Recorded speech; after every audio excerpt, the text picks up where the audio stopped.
अगले सवाल की ओर बढ़ते हैं और ये अक्सर कमी होता है कि चीन हमारे विषय वस्तु में ना हो, ऐसा बहुत कम बिल्कुल। होता है। तो और हमारे दर्शक भी चाहते हैं कि हम चीन के बारे में भी बात करें। बिल्कुल। तो चीन कुछ ना कुछ ऐसा करता रहता है जिसकी वजह से उसके पड़ोसियों की टेंशन जो है बढ़ी रहे। चीन ने अभी ताइवान के नज़दीक ही 3 दिवसीय आक्रामक युद्ध का अभ्यास किया है। अब बड़ा सवाल यह है कि चीन इस अभ्यास के ज़रिए दुनिया को क्या संदेश देने की कोशिश कर रहा है? क्या ताइवान को लेकर चीन के अंदर कोई प्लान चल रहा है क्या? बिल्कुल अंकित, देखिए हम लोग बात करते भी रहे हैं और चीन ने तो साफ बोला है हुँ, कि भई ये हमारा ही एक प्रांत है और हम हमारे साथ है। हम जल्दी में नहीं है बट ये हमारा है, हम इसको यूनाइट करेंगे अपने साथ। जबकि ताइवान बोलता रहा है कि हम तो अलग हैं, डेमोक्रेटिकली इलेक्टेड हमारी गवर्नमेंट है, हम डेमोक्रेटिक उसमें हैं। और कायदे में अगर आप बहुत पहले जाइए तो वास्तव में ताइवान चीन का तो हिस्सा नहीं था, बल्कि वहाँ से चियांग काई शेक जब भाग करके आए थे माओ के उसमें, जब तो यहाँ से गवर्नमेंट चला रहे थे बिल्कुल। और किसी जमाने में मान्यता ही ताइवान की थी। लेकिन अब हालत थोड़ी ऐसी है कि दुनिया में बहुत कम देशों ने ताइवान को ही मान्यता दी है। सब वन चाइना पॉलिसी में चल रहे हैं। अमेरिका भी कहता है, लेकिन अमेरिका ये भी कहता है कि हम ताइवान को मदद देते रहेंगे, उनको उसके साथ हैं कि वो डेमोक्रेटिक जिस तरह से चल रहा है उसी हिसाब से ऐसे चलना चाहिए। तो अब जो है ये चीज़ ताइवान से बहुत दिनों से चल रहा है और ये चीज़ मतलब फ्लेयर अप या ये कहिए कि आग में घी तब हुई थी जब नैन्सी पेलोसी जो पहले 2022 में उनकी विजिट थी ताइवान में जब गई थी, उस समय जो है चीन ने इसको बहुत दूसरे तरीके से लिया था कि भाई ये होना नहीं चाहिए। अगर ये वन चाइना पॉलिसी में हमारे अंडर में है तो ये कैसे डायरेक्टली उनके पास संबंध स्थापित कर रहे हैं या विजिट कर रहे हैं।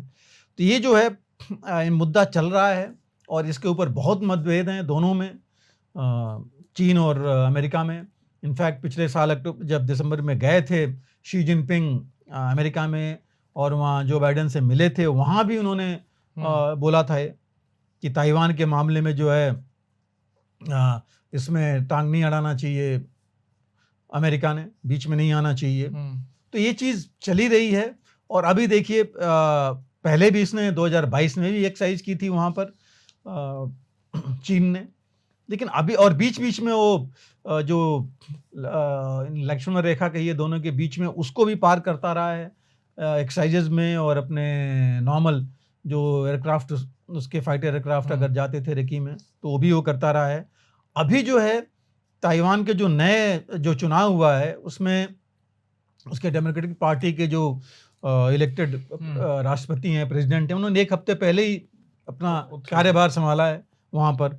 और उन्होंने संभालते हुए बोला कि भाई हम चीन से दुश्मनी या लड़ाई नहीं चाहते, लेकिन हम जो है एक डेमोक्रेटिक कंट्री हैं और उस हिसाब से चलते रहेंगे। ये चीज़ चाइना को पसंद नहीं आई है। उन्होंने कहा तो सेपरेटिस्ट बात हो रही है। और उन्होंने जो है अभी जो है उसके ऊपर उन्होंने एक्सरसाइज किया जिसका उन्होंने नाम दिया है ज्वाइंट सोर्ड 2024। और इस एक्सरसाइज को उन्होंने पार्ट 1 बोला है। 3 दिन कहिए, एक दिन शुरू होकर 2 दिन और तीसरे दिन चलिए 3 दिन की एक्सरसाइज थी। लेकिन मुख्य चीज़ ये थी इसमें कि इनका जो ईस्टर्न थिएटर कमांड है चीन का, जो उधर का एरिया देखता है, उसके पूरे कंट्रोल में हुई, जो पहले इस तरह का नहीं था। और इन्होंने 5 डिफरेंट लोकेशंस में एक्सरसाइज की। मतलब एक तरह से अगर हम दूसरे उसमें कहें कि उन्होंने एनसर्कल किया ताइवान को 5 जगह से उन्होंने किया, ये दिखाने के लिए कि हम ऐसा 5 तरफ से कर सकते हैं। दूसरा ये प्रोबिंग भी कर रहे होंगे कि वो वहाँ पर क्या है, किस तरह से है। बट इनका एम वही था कि एनसर्कल करने का। और उन्होंने नाम भी एक्सरसाइज किया, जैसे मैंने कहा 2024 ए दिया है। मतलब ये एक्सरसाइज खत्म नहीं हुई है, ये अगर है तो बी पार्ट भी आएगा, तो ये और करेंगे। तो ये भी इन्होंने मैसेज इसमें दिया।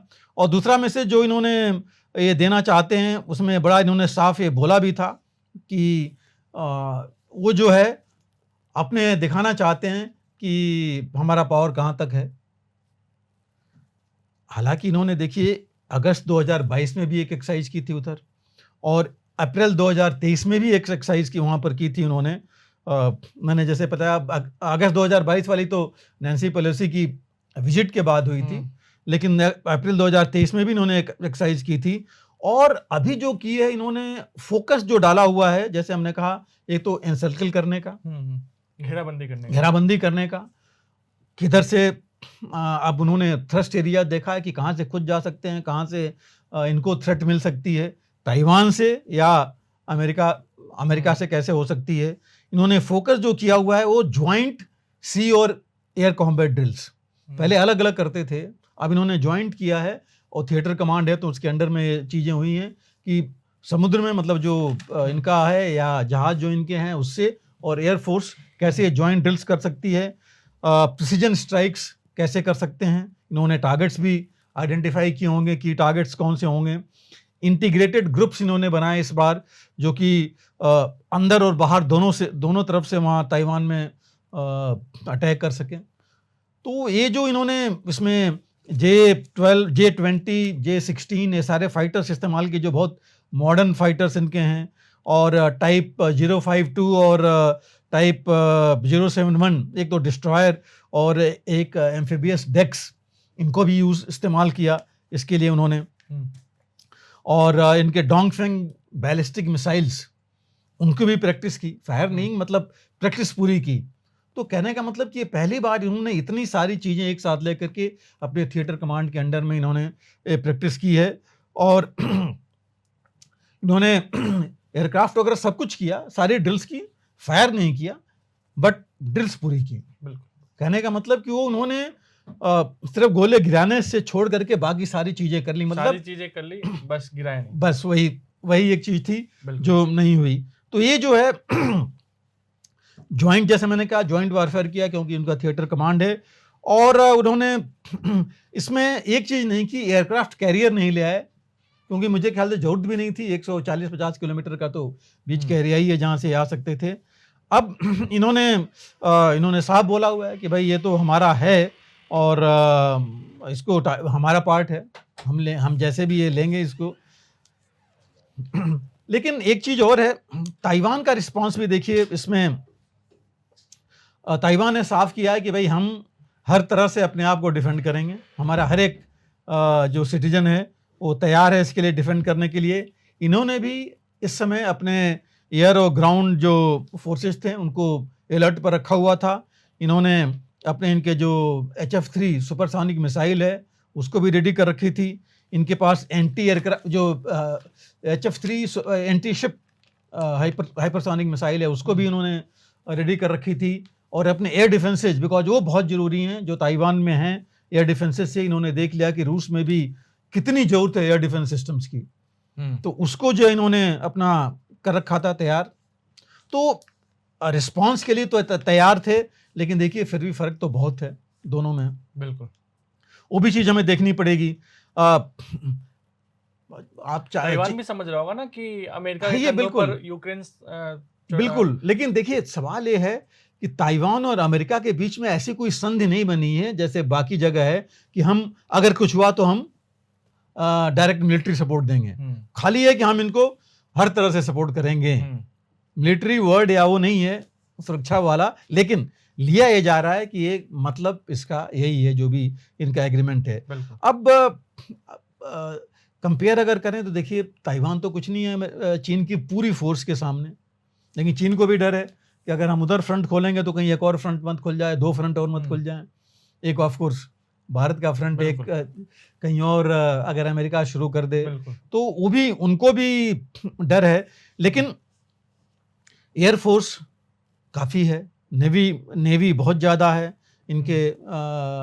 चीन का J-20 एक बहुत अच्छा most advanced stealth fighter aircraft है जिसका इन्होंने इस्तेमाल किया, जो पहले नहीं करते थे। सैटेलाइट साइबर वॉरफेयर में ऑलरेडी आगे हैं, लेकिन जो ताइवान की जो खबर है जो आई थी, ताइवान ने भी अपना स्पेस और साइबर वॉरफेयर के लिए काफ़ी अपने आप को आगे कर लिया है, मजबूत कर लिया है। और नेचुरली अमेरिका से सहायता इनको उसमें मिल रही होगी ऑलरेडी।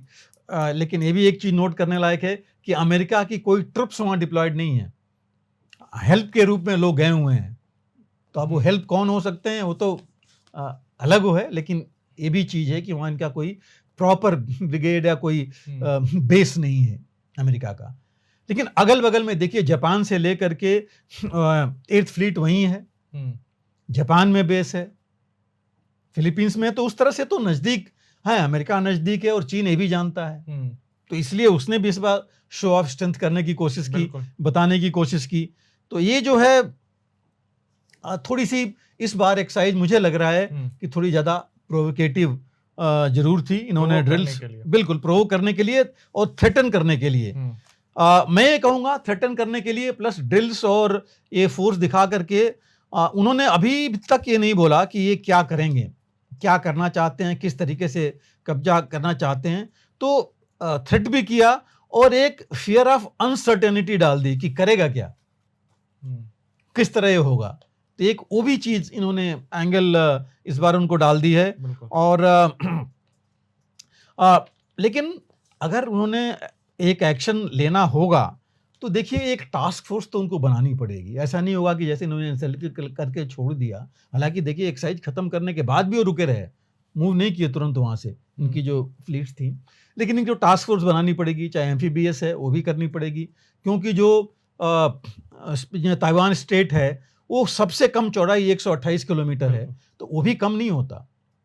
उसको भी पार करना, उसमें एक्शन करना, बाकी चीज़ें जो भी हैं, अगर वो इसका पहले स्ट्राइक करके और इसके सारे सिस्टम्स ताइवान के वो सप्रेस करना चाहे चीन, उसके लिए भी समय चाहिए। अर्ली वार्निंग लगा रखा है ताइवान ने। ताइवान के पास देखिए, ताइवान के पास सबसे अच्छी चीज़ है कि हाइट्स हैं, हिल्स हैं, माउंटेन्स कहिए, 3000 फीट से लेकर के 3000 मीटर से लेके 3960 मीटर जो सबसे बड़ा है वो है। तो उसके ऊपर वो रडार्स और बाकी चीजें रख करके काफी अंदर तक चीन के देख सकता है। तो ऐसा नहीं है कि ये बिना वैसे ही चले आएंगे। हालांकि वो भी, चीन भी अपनी इलेक्ट्रॉनिक वॉरफेयर, जैमिंग, साइबर ये सब करेगा, लेकिन फिर भी इनके पास भी रोबोट सिस्टम है जो पता कर लेंगे अगर चीन स्ट्राइक करेगा तो इतना रिएक्शन टाइम मिल जाएगा। मेरे कहने का मतलब है ताइवान को अपने आप को तैयार करने में, और ऑलरेडी वो तैयार करने में अपने आप को लगे हुए हैं। और चीन जो है, इनके एयर डिफेंस और मिसाइल से नुकसान तो पहुंचेगा ही पहुंचेगा। तो ऐसा नहीं कि वो आराम से चले आएंगे। हाँ, अगर ताइवान का ब्लॉकेड कर देगा चीन, हालांकि ब्लॉकेड करने में देखिए बहुत ज्यादा फोर्स लगानी पड़ती है, तो उससे जो है ये हो सकता है कि बाहरी मदद ना आ पाए, लेकिन वो हो नहीं पाएगा जिस तरह की सिचुएशन इंडो पैसिफिक या साउथ चाइना सी में आज की है। तो उसमें अमेरिका या बाकी देश होने नहीं देंगे वहाँ पर। और यहाँ पर अगर इनका ताइवान, जैसे मैंने कहा, उसके पास हाई माउंटेन्स पीक्स हैं, और ऐसे 3000 जो मैं बात कर रहा था, तकरीबन 200 हाई ग्राउंड्स ऐसे हैं आइडेंटिफाइड ताइवान में जो कि इस्तेमाल वो कर सकता है। तो उससे उसको बहुत फर्क पड़ जाना है। और तो उसकी भी स्ट्रेंथ कम नहीं है। एयरफोर्स 400 के आसपास उसके पास भी एयरक्राफ्ट हैं, F-16 भी उसके पास पड़े हुए हैं, मिक्स भी हैं 2000, तो है उसके पास भी। और उसको अपना एरिया तो छोटा ही है उसका, चीन के अंदर जाके उसने अटैक करना नहीं है, उसने क्लियर कर दिया है, तो अपने डिफेंस के लिए इस्तेमाल कर सकता है। तो वो भी काफी नुकसान पहुंचा सकता है चीन को जो भी चीन की फोर्स आएगी। तो इतना ये भी आसान नहीं है। अब अमेरिका का जो हम बात कर रहे थे, देखिए ट्रीटी तो ऐसा नहीं है डिफेंस की, बट जो एग्रीमेंट है, ट्रीटी नहीं है बट जो एग्रीमेंट है उसमें यह है कि मदद करेगा। तो उसके भी जो है, अभी देखिए इनकी एक्साइज खत्म हुई 25 को, 27 मई को 25 मई की एक्साइज खत्म हुई चीन की। 27 मई को अमेरिका ने एक कांग्रेस से डेलीगेशन एक मेंबर्स की भेज दिया है ताइवान में, जिसको अगेन बड़ा अलग से लिया है चीन ने। लेकिन उन्होंने मैसेज दिया कि उन्होंने एक्साइज किया 22 तक अपना कि हम ताइवान के साथ हैं। तो ये एक उन्होंने अपना मैसेज दिया। और क्वाड उधर बना हुआ है देखिए इंडो पैसिफिक में। मैंने कहा 8th fleet 7th fleet 8th नहीं 7th फ्लीट वहाँ पर ऑलरेडी है। जापानीज वाटर्स उसके आसपास जापान में बेस हैं, साउथ कोरिया में बेस हैं। तो ये जो है, एक चीज़ और देखनी पड़ेगी, चीन को सोचना पड़ेगा यूक्रेन से लेसन लेकर के। इतना बड़ा रूस 2.5 साल हो रहे हैं, अभी तक चले जा रहा है, पूरा ले नहीं पाया जो सोच के गए थे। तो ताइवान भी चीन अगर सोचे कि ताइवान पर ऐसे आसानी से कैप्चर कर लेगा, मुझे लगता नहीं कि थोड़ा उनको सोचना पड़ेगा कि यूक्रेन में क्या हुआ और क्या इतनी आसानी से वो सोच रहे हैं उतनी आसानी से शायद नहीं हो पाए। तो ये एक लेसन वहाँ से लेना उनको ज़रूरी पड़ेगा। और जो यहाँ मुझे लग रहा है ताइवान अपनी स्ट्रेटजी पर कायम रहेगा जो उसका है कि हम लड़ाई नहीं करना चाहते, बिल्कुल। बट अपनी सुरक्षा को लेकर के वो मजबूत रखेगा। उसने ऑलरेडी वेपन्स एम्यूनिशन अपने लेने शुरू कर दिए हैं, अपनी प्रोडक्शन बढ़ानी शुरू कर दी हैं। और जहाँ तक देखिए, मैं एक और एंगल ऐड करना चाहूँगा, भारत का जहाँ तक ताइवान के साथ है, हमारे रिलेशंस बहुत अच्छे हैं। दो चीज़ें आप देखिए कि कुछ दिन पहले पिछले साल से ही ताइवान ने तकरीबन 1 लाख वर्कर्स लिए हैं भारत से, वहाँ पर जो काम करने के लिए गए हैं। वो सेमीकंडक्टर के माल में दुनिया के सबसे नंबर 1 है, आपको पता ही है। वो हमारे यहाँ आकर के वो भी जो हमसे हमारे साथ कोऑपरेट कर रहे हैं, उनके साथ हमारे यहाँ फैक्ट्री लगा रहे हैं और हमारे यहाँ सेमीकंडक्टर के ऊपर 2025 में कहा जा रहा है कि हम भी एक काफ़ी बड़े फोर्स बन जाएंगे सेमीकंडक्टर की। तो ये जो है लेकर के हमारा उनके साथ ऑलरेडी संबंध हैं, ये चल रहे हैं। चीन के साथ हमारे संबंध गलवान जैसे ही हैं, जो चीज़ हो रखी है। तो वो एक बार कहते हैं ना, वो पीठ में छुरा भुगने के बाद आप उस पर भरोसा कर नहीं सकते। तो हम तो जो है हमें चलते रहना चाहिए, जिस तरह हम ताइवान के साथ हैं उसकी मदद जो कर रहे हैं। और दूसरी चीज़ देखिए कि इम्पोर्टेंट और है, जो हम पहले भी कह चुके हैं कि बहुत देशों ने ताइवान को रिकॉग्नाइज नहीं किया है। वन चाइना पॉलिसी लेके चल रहे हैं, भारत भी लेके चल रहा है, लेकिन ताइवान के साथ है। चीन अमेरिका भी लेके चल रहा है कि उनके साथ है। तो ये जो कुछ चीज़ें हैं, इस पर भी ताइवान को इन डिप्लोमेटिक मामलों में भी ध्यान देना पड़ेगा कि अगर वो आगे रहना चाहता है, मुकाबला करना चाहता है, तो इस चीज़ में उसको देखना पड़ेगा कि वर्ल्ड में और जो है देश उसके साथ रहें, उसको रिकॉग्नाइज करें। अगर आप भी लेना चाहते हैं देश दुनिया की तमाम जानकारी, तो आज ही सब्सक्राइब करें हमारे चैनल को। साथ ही नीचे दिए बेल आइकन को जरूर दबाएं ताकि हर अपडेट आप तक पहुंच सके।